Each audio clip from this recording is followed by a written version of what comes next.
Good morning, this is Kiran. ప్రస్తుతానికి శ్రీకాళ హస్తి side field వర్క్లో ఉన్నాము. సో ఇక్కడ కనిపిస్తుంది కదా మిర్చి తోట. ఒక అద్భుతమైన రిజల్ట్ అని చెప్పాలా. రైతు అయితే చాలా అంటే చాలా హ్యాపీగా ఉన్నారు. అక్కడ కనిపిస్తున్న రైతే మన రైతు. దగ్గరుండి ఈ మందులు వాడిస్తున్న లీడరు మన మున్రాజు సార్. మున్రాజు సార్, ఇక్కడ మన ప్రోడక్టులు ఇక్కడ మీరు ఏమేమి స్టార్టింగ్ నుంచి వాడిచ్చారు సార్? నర్సరీ నుంచి వాడిచ్చాం కదా మనం. Yes sir. Sir good morning leaders, my name is Munraja. Yes leaders, మన ఇక్కడ మన బుచ్చానగండి దగ్గర మధుకాములు విలేజ్లో మల్లికార్జున సారు రైతు అనమాట. ఆ సారికి స్టార్టింగ్ నుంచి వాడిపించాము, నారికాడ నుంచి వాడిపించాము. స్టార్టింగ్ వచ్చి గ్రానువల్స్ వాడిపించాము, అగ్రి ఏమి గ్రానువల్స్ వాడిపించాము. ఎకరాకి 5 కేజీలు వాడిపించాము. నెక్స్ట్ దాంతోపాటు భూమిలో అగ్రి ప్రొడక్ట్ వాడిపించాము, అంటే పంట వేయకముందు.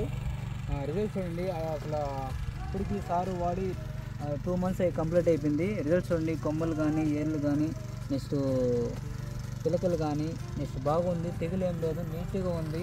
నెక్స్ట్ రిజల్ట్స్ అనమాట. చూడండి, తక్కువ పెట్టుబడితో ఎక్కువ దిగుబడి చేయడానికి మన wastage company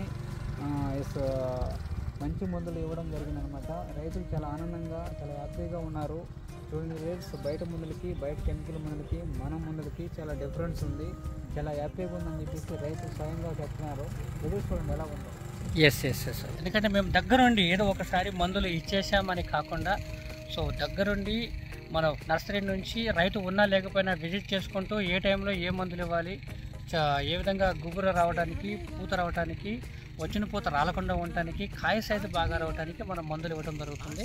so వెస్టీజ్లో high quality మందులు రోడ్డు మీద చూపిస్తుంటే రైతు అదే నేను ఆల్రెడీ మందులు నేను వాడుతున్నాను చాలా బాగున్నాయి అంటే మనకు పరిచయం లేని వ్యక్తులు కూడాను మన చేతిలో ఉన్న ప్రోడక్ట్ని చూసి ఆగి మాట్లాడటం జరుగుతుంది. సో అలాంటి మంచి మందులతో మనం ముందుకెళ్తూ ఉన్నాం. రైతులు మనం అవేర్నెస్ ఇవ్వాలి. రైతులకి అవేర్నెస్ ఇస్తే మంచిది తీసుకోవటం. కనిపిస్తుందంతా ఇది ఒక 2 ఎకరాలు బిట్టిది. ఈరోజు మళ్ళీ ఇంకొక 5 members రైతుని ఈరోజు పరిచయం చేయడానికి మమ్మల్ని ఇక్కడికి ఇన్వైట్ చేయడం జరిగింది. సో ప్రతి ఒక్కరు కూడాను ఫోకస్ చేయండి, రైతులతో మాట్లాడండి, రిజల్ట్ని ఏ విధంగా తీసుకురావాలో ప్లాన్ చేసి చెప్పండి. Thank you, me Kiran.